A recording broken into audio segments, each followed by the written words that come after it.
Hello, hello, hello. Welcome.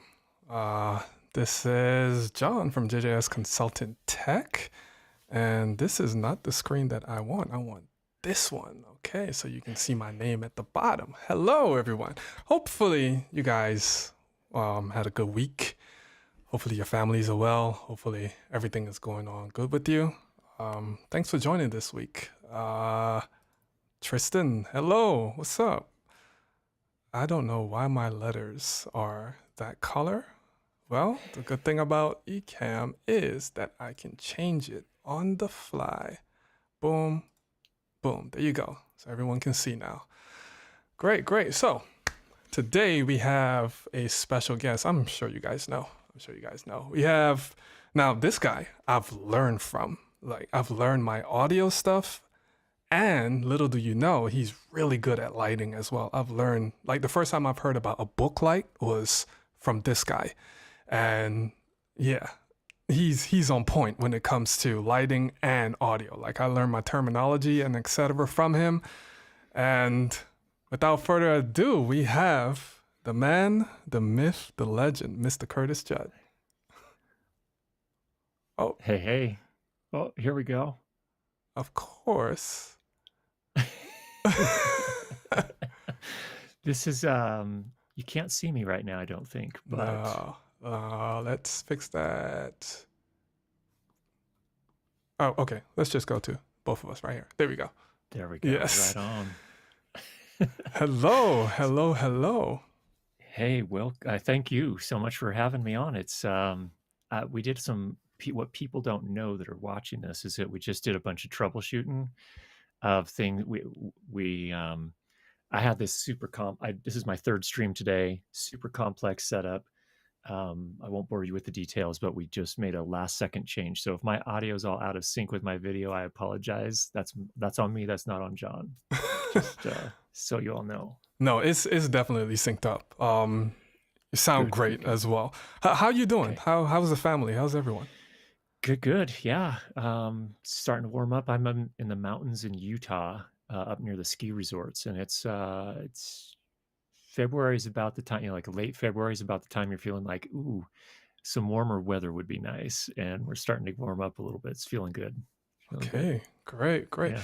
So I got you on the stream today because, like, you're one of the go-to guys when it comes to audio, like anything audio. I go to you and I try, like, let me break it. Let me go back.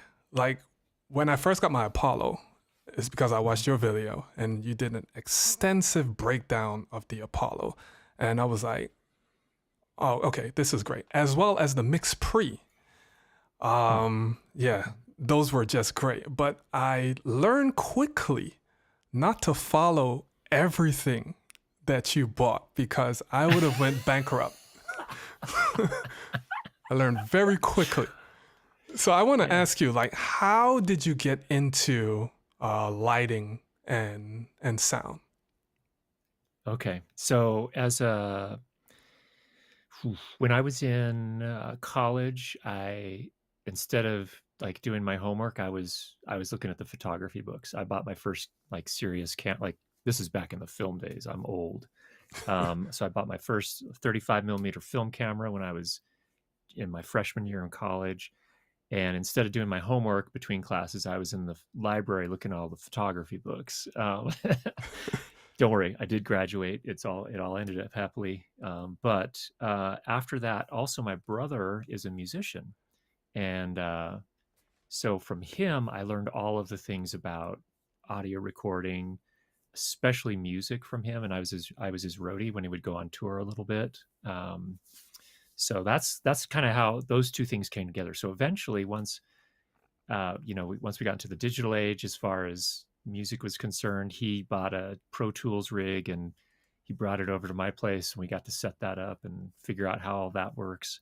And then, once digital cameras started kind of becoming like you could get good quality digital video for a reasonable price, that's when I kind of put the two together and started playing around with that. So I put my first video on YouTube in 2009. It was a little comparison of a couple of different handheld mics, a Shure SM58 and an Electro Voice. And Um, I don't even know why I put it on YouTube. I'll be honest, but but anyway, that's how it kind of got started. And I think you're also very wise for not buying every single thing that I talk about or review, because I don't buy all this stuff either. I mean, the good stuff I buy, Yeah. but a lot of it is, working with the manufacturers at some point.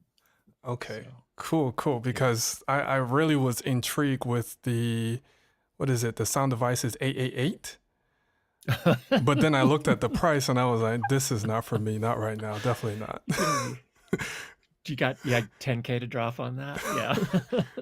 So it was like, so obviously like sound and lighting had to be like a passion for you to invest heavily into it like that. So how did you like translate that passion into like a full-time rig and working with clients? Yeah, so it total bootstrap. I was not using nice gear when I started. I was using whatever I could get my hands on. So, and I think that's I think there's something good about that, because you really kind of got to dig in and figure out what works and what doesn't work. And then you start to learn what's important and what's not. And frankly, I mean, maybe you're going to prove me wrong, because you're using this Neumann U87 today, and it sounds perfect on your voice. It's like the perfect mic, and for you. And that's not a cheap mic either, right? Like that's a $3,000 something mic. It's a small penny. It's a pretty penny. Yeah. Yeah. But I think the lesson that, like, I'm sure you've learned this, and I know I have over time, is like, it's not just the gear. You have to have gear, obviously, to make video and to make audio recordings, but knowing how to use it is at least as important. And honestly, I feel like, if you start with like gear that's less expensive, because you have to, because you don't have more money to spend on it. So if I could just buy a Shure SM58, if I learn how to EQ and I learn how to position the mic right, and I use a pretty, a decent, doesn't have to be super expensive preamplifier. If I learn how to EQ it, I can make that mic sound pretty good. You know what I mean? Like, yes. That's the thing that gets me excited, is like learning these skills. Now, the more expensive gear, the thing like, for example, with your Neumann U87 AI, the thing that's so beautiful about that mic is you can put that mic in front of anybody, and with just a tiniest bit of EQ, you can make them sound amazing. Yes. Really, really amazing. That's the thing that's really cool about that mic. So other mics that I've used, even some that are kind of moderately more expensive, some of them are kind of colored, meaning that they kind of emphasize certain frequencies quite a bit. And so there can be some voices that you put that mic in front of, and it'd be like, this is not like the ideal mic. And even with some EQ, I still feel like we're really having to kind of twist things around to get it sounding pretty good. But the thing with something like a Neumann, like your mic there, is that it doesn't take much. Like I mean, I don't want to talk down about your skills, because you did actually show me how you had it set up, and there's actually some pretty amazing stuff behind it as well. But my point is that if you can learn the skills to go along with the nice gear, wow, you can do so many cool things. You can make amazing stuff. Yeah, I've learned that from one of your videos as well. Like the reason I have so many mics, like I started out with the SM7B, and I didn't really like how that sounded on my voice. So I went to something like, the Neumann. Yeah, so the Neumann was the second mic. That was a big jump. But then I went with the like RE20 as well as the AKG 414, that mic. And I've learned to tweak those. And also when I went into the field with like clients, I've learned the difference of like the Sennheiser 8050 as well as the Sheps CMIT as well. Different mics work differently for different people's voice. So that's why you have to have a bunch of different mics. So that makes me segue to this question. Does gear matter when it comes to high-paying clients? Well, it can. It depends. and you probably have experienced this. You get a lot of times, at least in my experience, you get new clients by word of mouth mostly. It's word of mouth or it's building relationships with people. It's like getting to know people and they trust you. In those cases, if you're coming in and you already have that trust, I don't think they care. And a lot of people, they're just like, I don't care what you're using. I just want the magic that you bring. Yeah. And in those cases, like, it doesn't matter what you show up with. If you know your stuff and you know how to make them sound great, they don't care. On the other hand, if you're going in a little bit, if it's more of a cold kind of thing, like it wasn't really word of mouth. You saw something on mandycrew.com, or something, and a lot of times they'll say, hey, what mixer are you going to be using, or what microphones do you have in your kit? And the reason they're asking that in those cases is because they just want to be able to vet. They want to be able to figure out, does this guy know what they're doing? Like, what level are they operating at? Are they like someone who just, rolled out of college and is not using great gear and doesn't really know what they're doing? Or are they someone who's established, they've built their career up enough so they're using, this quality gear of name brands we recognize? I think that's what's happening. So I think for most of my clients, it's like, hey, we know you because you've worked with such and such. We saw their project. We're really happy with how it came out. We want that same thing for our project. In those cases, it doesn't matter quite as much. So hopefully, does that make sense? Hopefully that gives a little light. It does. It does. Sure. It completely does, because that's what I want a lot of our viewers to understand. Gear matters to a certain extent, because obviously a Neumann U87 is going to sound way different than Blue Yeti. No matter how many EQ and etc. you put through that, it's not going to sound close to a Neumann. But it doesn't mean you should go bankrupt to try to buy these things. That's not the point. Use what you have, and then when it's time to go to the other step, and hopefully your client helps pay for that and offset that price, then you can go up to the other levels. Okay, so I know you work with a lot of different equipment, and you work with a lot of different equipment from different manufacturers. You aren't like a Sony fanboy or a Red fanboy or even a Neumann fanboy. You aren't any of those. And I've seen with the recent releases of a lot of technology that a lot of these consumer and pro-consumer devices are pretty good. So I would ask you, like, what's the biggest difference between consumer equipment and prosumer equipment? And do you think the line is being blurred? Yeah, totally. The line is being blurred. The difference is harder to see as the days go by. To be honest, I think there still are some differences. One difference is, and some people will be kind of annoyed by this, maybe, and it's an interesting thing that we have our mobile phones and tablets and stuff that you can run almost, you can run all sorts of apps on those kind of things. But and then our computers are capable of doing so many amazing things as well.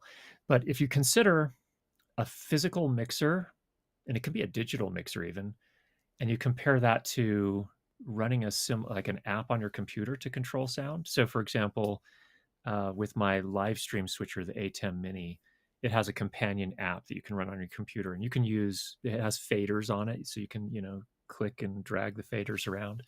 But here's a really practical difference: is on a computer, you get one pointer. So I can only move one fader at a time. Right. And that's probably not a big deal. Like if it's just me on a live stream or me and you on a live stream and we're talking, probably not a big deal. But if I'm mixing a job where I'm doing a round table discussion with 4 people, I got to be able to access those faders, and I got to be able to do at least 2 at a time, preferably all 4 at the same time. And you can't really do that on a computer because you get one pointer. Now, on an iPad or something like that, you can do multiple. So that's actually, where there's a little bit less of a distinction now between a physical mixer with a dedicated fader for each channel versus, like on a computer where you can only move one fader at a time. So we're starting to see like more melding. Another thing that's interesting too about professional workflows in my experience is sometimes as a professional, or one of the things you have to do as a professional is you need to understand, if we're talking about audio, for example, you need to understand your entire signal chain. What I mean by that is you need to know, okay, I've got this microphone connected to this mixer, and then that mixer is sending audio out to the camera. You know, you just need to understand all the places where something can possibly go wrong. Right. Because when you're doing a professional job, you got to be able to fix your problems like that. You can't afford to, you know, client's not going to be happy if they brought the president of the company in, you're doing an interview with them and something stops working. You know, you're like, oh, hold on. It'll only be 20 minutes and I get this or whatever it is. You know, that's you're not going to work for that client again. If you don't, and you got to be able to solve problems quickly and be able to understand exactly where everything is and where things can break and what you have to do to fix them. So for a professional workflow, I think it's really important to, you know, could I just use my iPad or my phone to record this, you know, because the cameras on iPhones and a lot of the Android phones are just amazing today. Yeah. And it's like, couldn't I just use that instead of a big, like this big old honking, huge cinema camera thing? And yeah, you could, but I don't know. It just, my experience has been when you have a piece of gear that's dedicated to a specific purpose, it generally is a little easier to troubleshoot and not always, but often is more reliable. That's my experience. So kind of that's where I see the difference between consumer and pro. And then prosumer fits in the middle there somewhere. So, for example, for my live streams lately, I've been using these little dedicated mixers. Let me see if I can get this up here without yanking everything off the table. But I've got this little Yeah, that's Mackie. Yeah, a little Mackie. Yeah. Little DLZ. I would definitely say that's kind of a prosumer kind of thing. They make pro level mixers, but this one probably fits more into the prosumer. And it's a pretty, you know, for a straightforward live stream like this, that can do the job. That could be enough for the job. And that's, you know, south of $1,000 at least. It's not cheap, but it's also not, you know, I'm not going out and buying a Neve console to do my live stream, right, where I'm dropping $30K to get you know, that beautiful sound. Well, they're that much? A Neve is that much? Well, I don't even know. Oh. A Neve. I'm talking about like a Neve console, like the whole kind of thing you'd see in a recording studio. Got it. Who knows, like 64 channels or something. I don't know. Yeah, I'm not on that level at all. Yeah, same. All. Ditto. Definitely not. Okay, so let me switch gears a little bit. Like, so how does, like, if someone is coming up, not really coming up, because if they want to go into the professional space, they must have some sort of knowledge of mixing, like the basics. But like, how does someone make their audio better? Like, good enough for like corporate work and like bigger clients? Are there like core principles to learn and to enlarge upon? Yeah, anyone that makes this journey learns this lesson. If you you go buy one of those camera top microphones, you're like, oh, I just dropped $400 on my camera top microphone. You stick it on your camera, you do your first interview, and you're like, it's pretty good. It's pretty good. And then you play someone else's professional interview and you're like, it's not what I was hoping for. So first thing everybody learns is you got to get the microphone closer. Putting it back on the camera 3 meters away, even 2 meters away, is probably not going to get that rich, you know, really beautiful vocal sound that you're hoping for. So that's an early lesson that almost everybody learns. Another thing, honestly, like lavalier microphones are a tool. They're super convenient because, you know, you attach them right to the person. So that's good. Problem is where you place it on the person drastically changes the way it sounds. And then if you're also using a wireless pack with it, which is nice because then you're not tripping over cables. But the problem is with wireless, you know, to get into a professional grade, really high quality wireless system is pricey, several $1,000s. But then I've got these prosumer things like the Rode Wireless Pro, which actually sounds pretty decent for what it is. But then if something happens, like I'm doing a recording and then suddenly I'm getting audio cutouts, and I'm like, what do I do? What do I do? How do I fix this? Yeah. And it's like there's nothing you can do. You got a wireless access point right above the interviewee. I mean, I guess you could unplug the wireless access point and hope for the best, but that's about it. You know what I mean? It's like it's those kind of things that get really tricky. So I think that's why I think it's really cool to kind of bootstrap. Like what I mean by that is like just take on the small jobs first and make all your mistakes there. Like do a job, you know, volunteer job for your friend. And if you screw it up, it'll be like, I'm so sorry, but I'll do it again for you for free or whatever. And you learn your lesson and you move on. That's one thing. Or follow channels like JJSC Tech and avoid making those mistakes in the first place. So that's another thing. Yeah. That's how I think about it. Yeah, definitely follow Curtis Judd because I'm still subscribed to this day. Man, you can learn a lot. But I must confess, I am not good at loving someone. Like I can't get it. It's not easy. I can't get the sound right. I usually resort to boom microphones. That's something I have to practice on. It just doesn't sound the same. But for some people, when they love someone, it's like they sound like they boomed them. So I'm like, how did you do that? Yeah. So, yeah, that takes a lot of practice. I'm not super great at it. I can get a pretty decent sound now, but what the person is wearing is a huge factor. Placing the microphone is a big deal too. Like for example, I know if someone's wearing a t-shirt, for example, a lot of times what they'll do is they'll hide the lavalier microphone just behind the collar or the neck of the lavalier. And the problem with that is that puts the lav mic right up next to the throat. So you're going to get a very throaty sound, which is, you know, depending on the voice, may not be the best. right. Definitely not for my voice. And then, you know, you can go down to the center of the chest and that'll get a lot more of the chest resonance. So you get a richer sound usually. That's actually good. And it also gets it, there's a shadow, kind of an audio shadow that happens below the chin here. So a lot of the crispness and the articulation doesn't get picked up if you put the microphone right here.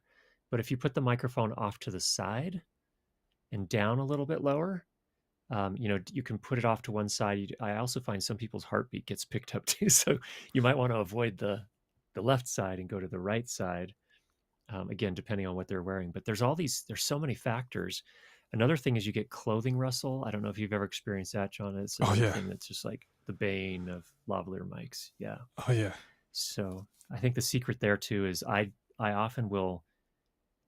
try to get the microphone to move with the clothing instead of the clothing and the microphone rubbing against each other. As soon as you get that rubbing, then you're going to get the shh, shh, shh, which is awful.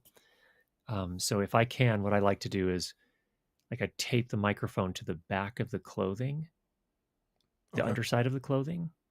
And then if I've got another layer of clothing in there too, even putting a double-sided piece of tape in there to keep those two layers together so that they move together instead of, you know, again, rubbing against the surface of the lavalier microphone. So that's another thing that helps. But the truth is, even when you do all of that and you get it to a good spot, you're still probably going to need to do some sort of EQ to get it sounding really, really good. Yes. But that's been my experience. Okay, good. So I know you as the audio guy. I mean, there are plenty of other audio channels like Epox Vox and Podcast Stage and etc. that test different microphones and etc. But I think people sleep on the fact that you are really good at lighting as well. Because you have reviewed quite a few higher end lights. So which one do you like more? I mean, it might be a crazy question, but do you like lighting more or do you like sound more? Oh, don't make me. It's like making me choose between do you love this child or this child more? Your two kids. No, it's I will say if I could only choose one, I'd choose sound. There are a lot of other great people out there teaching about lighting. There are some people teaching about sound, but I feel like not quite as many. It's like the forgotten art. It's like like if somebody watches a movie, they watch a movie, they don't listen to a movie. You know what I mean? Like even in the way we talk about it, there's some clue as to what we prioritize, which is the visuals. Right.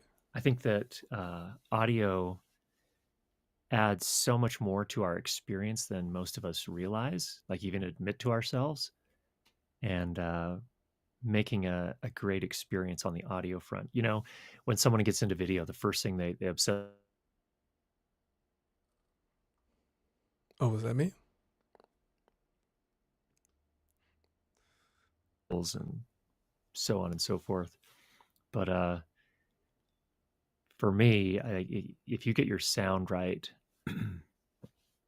that subconsciously for the audience, it transforms the experience for them. They experience something very different when the audio is good. and actually, the audio doesn't have to be like knock your socks off necessarily. If it hits like a certain quality bar where it's understandable and it doesn't hurt to listen to, Yeah. then probably beyond that is going to be just, icing on the cake that a lot of people are maybe or maybe not going to notice. But if you can get to that bar, then you can free yourself up to do the rest. Like focus on story, focus on how things are said, focus on the lighting, focus on the camera at that point. But got to get, it just, to me, it feels like a foundational thing as part of the audiovisual experience. Okay, great. I don't even know if I answered your question. I choose audio. Yes, you did. You did. So I want to now open up the questions to the chat, because like a couple of my friends, like I have a few close friends. Like one thing I've learned is that when you're coming up in the cinematographer sound, it's best to have someone that's like-minded, that wants to go in the same trajectory. Because if you do like a passion project and you show someone that's not really into it, they're going to look at it and like, oh, this is the best thing I've ever seen. But if you show it to someone with like a trained eye, they're going to like, okay, your lighting was a little overexposed, your sound was this. It helps you. It helps you a lot. So yeah. I definitely want to open up the chat to some questions. So chat, this is your time. Please ask some questions to Curtis Judd and as well as myself. You want to see how yeah, go ahead. There's one from Audio Buff there. He talked about this movie called Making Waves, an amazing video showing how powerful sound is. That's could not agree more. If you haven't seen that film, it's definitely worth a watch. I think it's on Amazon, probably other streaming services too, but it's all about this. It's all about sound for film and how impactful and kind of how it transforms the experience if you get it right. It was produced by a woman who I think teaches at the film school. I can't remember if it's USC. I think it's at USC, and she worked with what's the name of the director that did Black Panther? What's his name? Oh. I should know that, huh? And also the guy that did the score for that film as well. They were her students actually. Anyway, she's the one that produced that film called Making Waves. Definitely worth a watch. Okay, so great. I have another one from Dan Brown. He says, any words of acoustic panels, both in studio and on location? Yeah, you want me to do that, or you want to talk about that? No. This is your avenue. The most useful tool that I've found, and it's not an exciting thing to buy because it's not technology, it's not an electronic gadget, is a sound blanket. And I just go to vocalbooth2go.com. No affiliation. They're not paying me any money, but I bought a bunch of sound blankets from them. The nice thing about those, they're big, they're heavy, so you can use any blanket, of course, but these are nice because they're pretty dense, and so they actually test them to see how much noise reduction they can do and at what frequency, and they work really, really well. You know, if you're getting into this professionally and you're going to be working on locations where you're not sure what you're walking into until you get there, having at least 2 or 3 of these in your kit. You can leave them in the car or the truck before you go in, and then go in, test out the space, clap, walk around, hear how this whole space responds. And then if you have to, you can go grab those blankets. And I usually put them on a sentry stand, a C-stand. Just put the boom arm out horizontally, drape it over the top of that, use a couple spring clips, and then raise up the C-stand. And just putting a couple of those in the room, maybe if you've got a hard floor in the space where you're recording, one on the floor behind the person, if you're booming a mic above them, huge difference, huge difference. And you're going to like that. It's really hard to clean that stuff in post. I mean, audio processing is getting amazing. That's an entirely additional conversation we could have. But if you can prevent it from getting in the recording in the first place, all that reverb and bouncing sound in the room, you're just going to make things so much easier for either yourself if you're doing the post-production, or whoever is doing the post-production. They're going to love you, and they're going to want to work with you every single time. Yeah. Because you know how to get them a good recording. So Sound Blanket is probably the number one tool.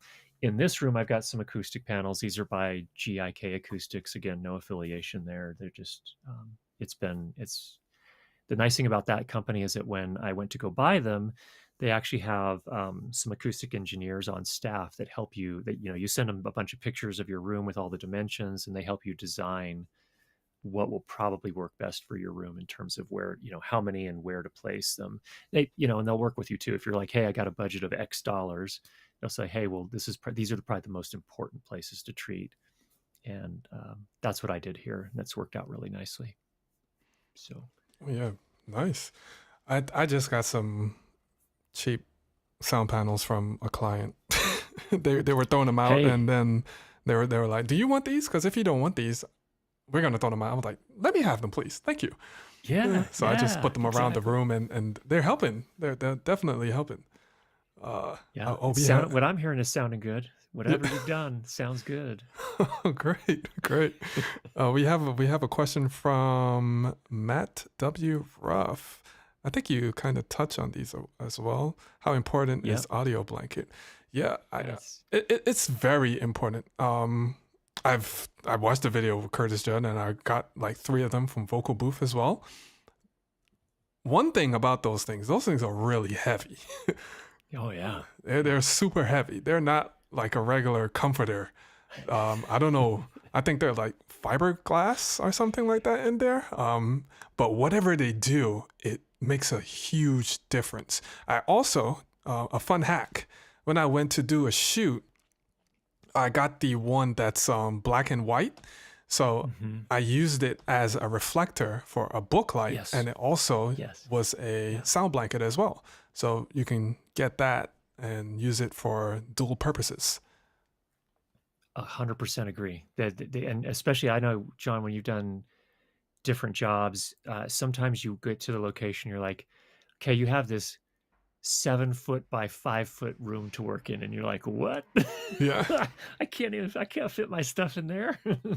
Sometimes it's a really tight fit, and so being able to use them for dual things, lighting and sound, amazing. It saves you so much grief. Yes, definitely. Let's see, Derek Cooper. Also, welcome to all the new people. Appreciate you guys pulling up. Agree 100% on the supply for sound blankets. Great garments too, for Velcro straps and white. Okay, great. Yeah, great. Yeah, exactly. Yeah, those are really good. Derek. Thank you, Derek. Derek, I think was on my stream earlier. So Derek is one of my soundy buddies. He's joining from there. Okay, good. Any other questions? I see Shay, which is our moderator. The Black Panther person was Brittany Janae, I think, unless it's the other lady. I don't think it was Brittany Janae. I think she was doing the Woman King. What is that movie called? I think she was doing B-roll for that. But yeah. Oh, we have another question from Capture Production. What is Curtis currently using to light his stream? That's a good question. All right, so I've got a few things. Key light right here. This is an Aputure Nova. It's a 300. It's their smaller panel. So that's my key light. It's in a softbox. to make it soft. Back here, let me see if I can turn and you can see it. Don't mind things a little messy over here, possibly. Yeah, there's just a stand for it. But I've got a Dracast panel light. It's a pretty affordable light. Definitely less expensive than the Aputure lights if you can't afford those. And then I've got a hair light up here hanging from one of the sound panels on the ceiling. It's just a small, who made this one? I don't remember who made that one. And then I've got the vibe light back here. That's just a salt lamp. And then in the back there, I think it's the same thing you have, John. It is one of the Aputure pixel tube lights. Okay. I think that's what you've got in the back too. And that's just aimed up against the door on the wall there. Okay. Tell us. I think we should, but I think if I can follow on that question, John, I'd love to know what you're using, because you have this very vibey kind of very cool lighting design. Tell us about that. All right. So my key light is actually a ring light from Amazon that I stole from my wife. It's good. It's good.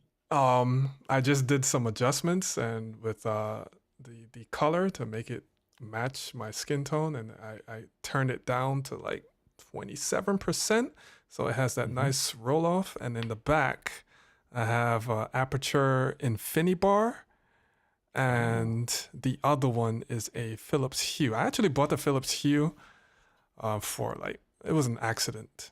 Because this place didn't have any lights in the ceiling, so I purchased it, and my wife was like, it looks nice, keep it. I'm like, this is $300 and something. This is not something you just buy and keep because you like the way it looks. But hey, I'm using it for these videos right now.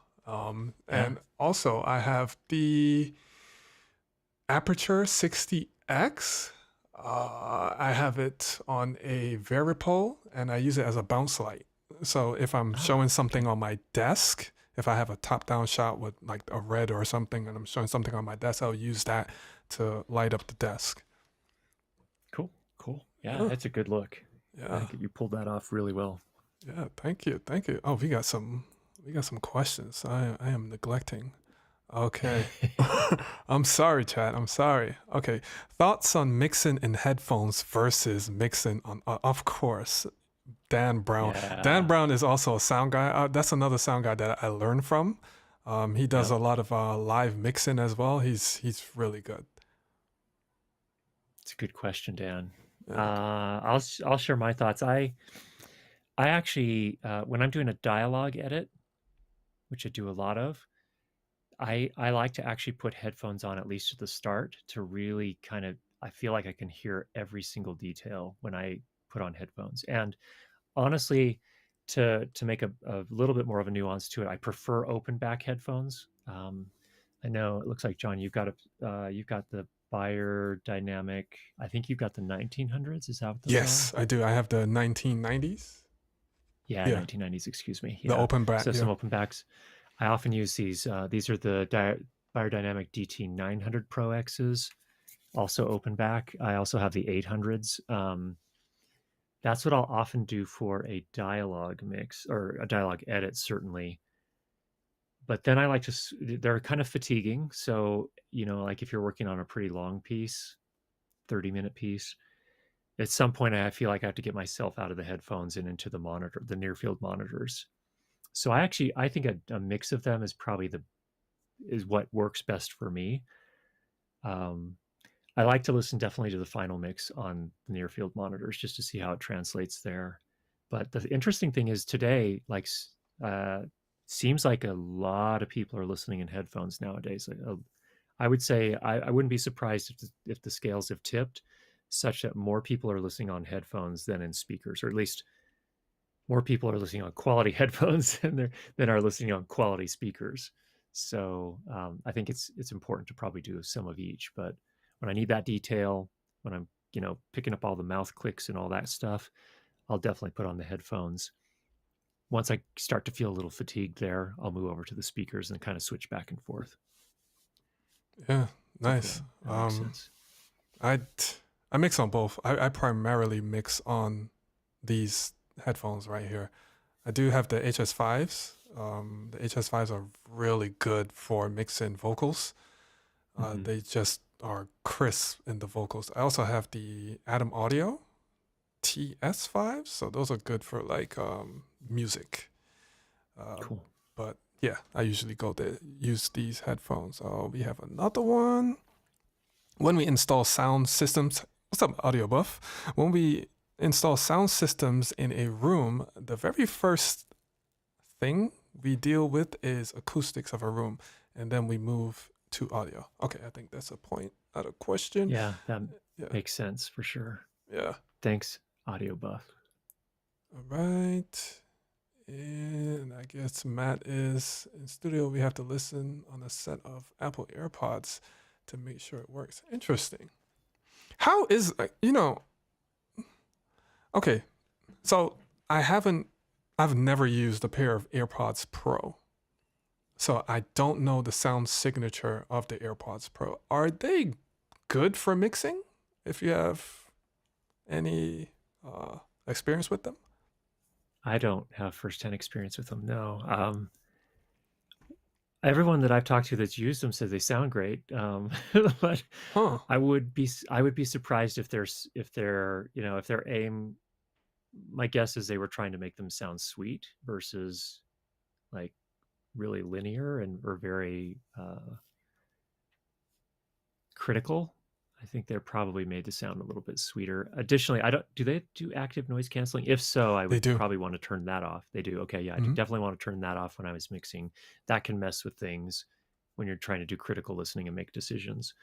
I would turn that off. And then also, I would say the microphones on those are horrible. Everyone I've ever talked to that had a pair of those on, I was talking on a FaceTime call or whatever, like, that thing sounds awful.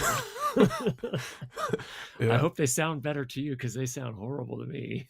Yeah, that's and they're just too expensive. They're just way pricey. Too, yeah. Sure. So when we were doing some testing, me and Curtis, before we came on, Curtis had a few audio issues because he's saying that his audio setup is pretty complex. Now, my audio setup is pretty complex. I would love to know what your audio setup is. Okay, well, it depends on, so for the live streams, what I was talking about here for the live streams, I use this little Mackie mixer here, the DLZ XS. Little 4-channel mixer. It has like the sound pads built in, so you've got the intro and outro music, does effects, things like that. So what I do is I'm using today, my microphone is Earthworks Ethos, which is sort of a broadcast style condenser microphone, small diaphragm condenser microphone, as opposed to the large diaphragm that John's using on the Neumann. The audio goes from the microphone into the Mackie mixer. And oftentimes I'll have my wife also helps with my live streams, so we'll often have another mic for her. The line outputs from this mixer go into my camera, so directly into the camera. It's funny, we were actually just talking about this on a previous stream. Right before, in January 2020, I bought a brand new camera at the time. Well, it wasn't new, it was new to me, but I was starting to do more and more corporate video, and so I bought this Canon C200. It's like I can't remember, it's like a $5,000 camera at the time. And then the pandemic happened, and then I'm like, okay, I guess I'll use that as my webcam for my live streams. So the nice thing about it is, actually, when you are doing professional jobs, a lot of times we will use a camera like that where we can bring audio from a proper mixer in at line level directly to the camera, so I don't have to deal with any sync issues. But the problem is when you're doing a stream like what we're doing here, and there are two of us at different locations, I believe you're using you're using Ecamm, right? Yes. For this? Okay, so Ecamm expects that my audio playback and my audio from my microphone are going to be from the same device. So we had to switch things up really quickly. So I'm not using the Mackie here. I'm using my Apollo here instead. So I had to just switch my mic over to the Apollo so I can listen back, just because of the way we had it set up. So that's the live stream setup. And then what happens is once the audio gets from the mixer into the camera, then the camera whoops, sorry about that, combines it into, I've got video and audio together. That goes to the switcher, the video switcher, the A10 Mini. And then from there, we send it out on the stream. So that's the live stream setup. For non-live streams, I usually record audio separately from the camera. I don't send audio to the camera. I just record on the Mixpre or on the 888, depending on what we're doing, and then sync that to the video in post. So that's how we usually approach it. And today, audio you're hearing here, and I I hope it sounds okay, because we literally spent was it, John, like 15 seconds setting this up? So yeah. It's so good. It's the Apollo. Oh yes. Oh, you can't go wrong with the Apollo. The Apollo is just it's very expensive. It's super expensive. I wouldn't recommend it. I wouldn't do it again because my Apollo journey was, oh man, it was actually Dan Brown. Dan Brown in the comments. He's the one who recommended the Apollo, and I bought the Apollo Solo. And then I realized with adding plugins to the Apollo Solo, you don't have enough power. So then I bought the Twin, and then I realized I'm buying way more plugins, and then I went with the X8, and now I have like 3 Apollos on my hand. You are set. You are set, John. You got everything you need. Yeah. Everything. It's but you sound amazing. I remember when you first contacted me, I'm like, oh, who is this? Yeah. And I went to your streams and I'm like, wow, he sounds good. Sounds good. And I saw the mic and I'm like, okay, he's got a Neumann, so that's definitely working in his favor. And then there was a stream, I think it was your last stream, in fact, or maybe a fairly recent one, where you actually did the tour. Yes. And I'm like, oh, Apollo and a Neumann U87 AI. It's a good combo. Yeah. sounds great. Oh, thank you. But it's not just that. Yes. Also, you've got those plugins and you got them configured, and I mean, you've figured out how to use them, I think, really well. So there's that too. Yes. Appreciate it. Yeah, that means a lot coming from Curtis Judd. Yeah, that means I'm heading into the right direction with audio. Yeah. Are there any other questions in the chat? Anything else that you guys want to know? Because I don't want to keep Curtis too long. I'm having fun. Okay, great. I mean, I got great. I did want to ask you a question about the 888. Because in the back of my mind, I thought the Mixpre was the professional sound devices, but then I realized it's more of a prosumer category. But the sound devices like 8 series, and then you go to the Scorpio, which is ridiculous. What separates the Mixpre series from the 888 series? Okay, a few things. Usually it's the number of inputs and outputs is part of it. That's part of the story. But I don't want to discount that too much. So the Mixpre 3, for example, I think, did you say that's the one you have, the Mixpre 3? Yes, I did the 3 and the 10. Oh, okay. So the 10. Yeah. Okay. So there's even a distinction between those. So the 3, when it comes to outputs on the 3, you have basically a 3.5 millimeter unbalanced output. That's all you have, in addition to headphones. So what that means in practical terms is that when you're working on a film set, and there's a director there are producers there, maybe there's a script supervisor there, there are other people there that maybe on the crew need to be able to hear the production sound. So that becomes a lot more complex immediately. So you can, out of a Mixpre, you could connect one little transmitter to send audio to all of these crew members. That's an okay solution. You could do that, but oftentimes then on the more complex productions, you need to send different things to different people, different mixes, for example. So, for example, if I'm working on a set and this is an example, I worked on the one episode of American Chopper. Is that what it's called? The Orange County Choppers, is years and years ago. 5 people on camera. and a boom mic. So I had 5 wireless lavs, one on each of the people, plus I had the boom mic. And when you get a boom mic and lavs going at the same time, if you just open all those up and listen to them at the same time, it does not sound good. It does not sound good. There's all sorts of phase. Everything's a mess. And if you were just to send that entire mix over to your director or producer or even a script supervisor, they'd be looking at you like, does this guy even know what he's doing? Because this sounds awful. This sounds horrible.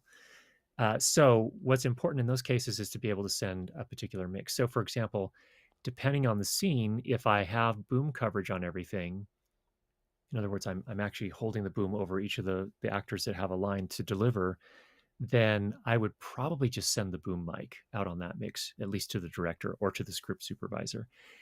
But if I have a script supervisor needs to hear everything. So if I'm not going to have boom coverage for every single actor on that particular take, then for the script supervisor, then I'm going to have to send them a mix of all of the lavalier microphones so that they can actually hear everybody, so they can make a decision about, okay, yeah, all the lines were right. That's good. We're in good shape. And they can advise the director, yeah, we got it. We're good to move on. So that's just one example of where you might need to send a different mix. So I want the director listening to my boom mix in as much as possible, because it's probably going to sound better, probably. But if not, like with the script supervisor, I might need to send them a mix of the other things. So what I'm saying by all of this is that you have to have enough outputs to support that. And if you just have a single 3.5 millimeter unbalanced output, that's probably not enough.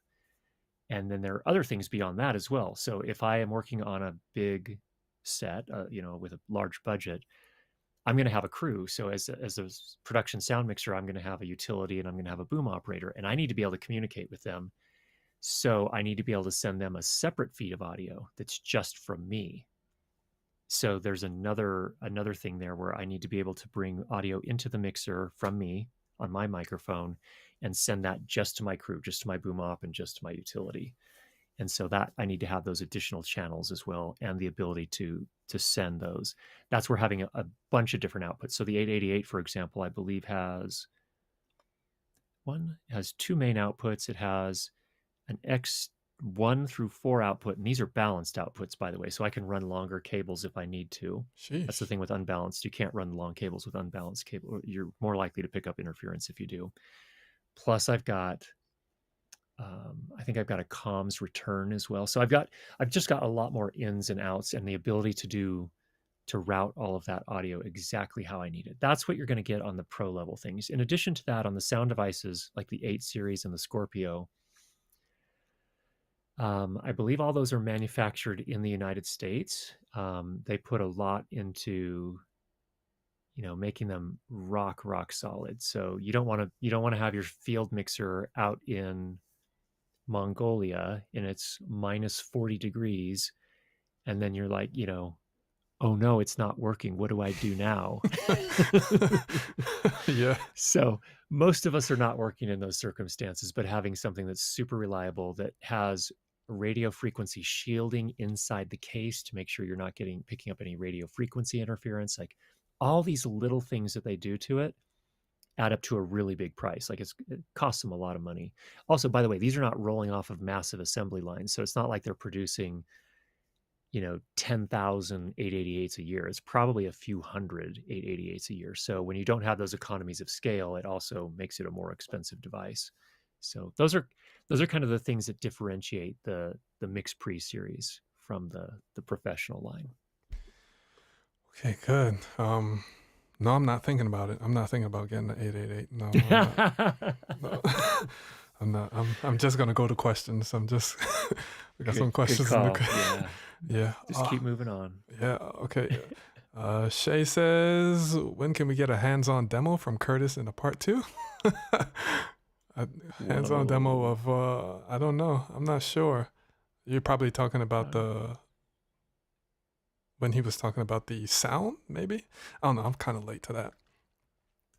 And we can do more. We can. Yes. Definitely. Yeah, if Curtis is available, we can hop on and do another stream. It could be completely different. Yeah. Do hands-on. Yeah, and we can like tweak. We can. A cool idea would be like to get a microphone that doesn't have any plugins. You just plug it in, and then you add the plugins and add EQ and etc. to make it sound the way you want it to sound. Yeah, that'd be great. It's a cool I workshop. think I'm gonna get on the live stream and have you do that because you just schooled me at the start. So audio buff said, John, can you get Curtis's taco recipe? You may have better success than I have had. Yeah. So Audio Buff was on my live stream a few weeks ago. Audio Buff, just so you know, he does House of Worship sound, and he runs sound for a big church in Oklahoma that I've heard some of his work. Some of the recordings he's made are just breathtaking. Really, really good. So he does like live engineering? Yeah, all live. I might need to get you on here, Audio Buff, because that's something that some of my viewers would love to know as well. Yeah, he knows his stuff. That's very good. We have and you cannot have my taco recipe. I'm sorry. Got to draw the line somewhere. What inspired you to get into audio? This is a question for Curtis. And at what point did you realize you were really good at this? Well, I'm not sure I'm good at it yet, but I think the first thing the very first video I uploaded was a comparison of two microphones, and I was astonished at how many people seemed to appreciate that, left comments, and again, this is like YouTube in 2009, which was a completely different world than YouTube is today. But it was a series of those kind of things, and then I bought this little Audio-Technica lavalier microphone. Not a very good microphone, but it did the job. It was $20. And you had to put a little like watch battery in this little thing on its cable to make it work because it needed power. Which anyway, I made a few videos, and people started asking in the comments, hey, how'd you get your audio? How'd you do your audio? Sounds pretty good. And so I thought, well, maybe people want to know about this microphone, so let's review this microphone, tell people about it. And that's kind of just like encouragement from other people, not because I'm extra special or know it better than anyone else. I mean, at a certain point, once you've experienced and worked with enough microphones and mixers and recorders and stuff like that, you start to gain some perspective that people that haven't had that experience don't have yet. But I don't think it was because I was really good at it. It's just, I think I've had the opportunities and people have been encouraging, and it just kind of happened, just evolved. And I love doing it. So just a perfect storm. Yeah, man. Once you love doing something, you're going to do it for free regardless. When you start getting paid for it, it's like an added extra, because getting paid for it or not, you're not going to stop doing what you love. So yeah, I'm always learning. I still got way more to learn with audio, lighting, and cinematography. I think I'll always stay in that camp. Yeah, that's good stuff. We have another question from Matt. It says, Curtis, can we get the Lewitt LCT 1040 and give it to me when you're done? What is that? That's a $3,500 microphone. It's in the same league as the Neumann there. But the short answer is, Matt, maybe I can. That would be a sweet. It's a really interesting microphone, actually. I think it has multiple microphone capsules, and just like the U87, it can do multiple polar patterns, and pretty interesting mic. They've done a lot to really come up with something special. It looks like. I've never used it, but just based on what they've done with it, it looks really interesting. Is it like a new mic? Yeah, I think it came out probably within the last 4 years, if I remember right. Yeah, it's pretty new. It's not like a U87. Those originally came out when in the, I don't know, the 60s or 70s. Yeah. So it's definitely newer than that. It's within the last 4 or 5 years, I think. Yeah, I'll wait till you do a review about that. I'm not gonna get any mics. So. I would say, based on your voice, I would stick with the Neumann. It's sounding right. Okay, Definitely great, great. Because no, I'm no other mics. No. Exactly. Yeah, but yeah. If there's no other questions, we're gonna wrap it up for today. This was very educational. This is what I love. Big shout out to Curtis Judd because Curtis did not have to respond to me. He did not have to say yes. Especially being a small YouTuber. So it's a huge shout out. Huge shout out. So that shows you that he's still humble and he is not a shill. I seen that recent video. You're not a shill whatsoever. I've seen that. So Hey, well, I hope this is as fun for you as it has been for me. I hope we can do it again. And what I'd love to do is just what you suggested, set up a mic and in real time, actually, change the EQ, change the compression, any other effects that we want to add to it, and just kind of demonstrate what happens. I think that'd be great. yeah, and it'll be live, so people would know that we aren't Yeah. faking anything. So yeah, That's right. That's right. Yeah. so definitely. Yeah. So appreciate everyone. Thank you very much for pulling up, and I'm gonna catch you guys next week because I'm streaming every Sunday. I don't know what I'm gonna do next week, but it's gonna be educational. So I'll catch you guys in the next one. Peace.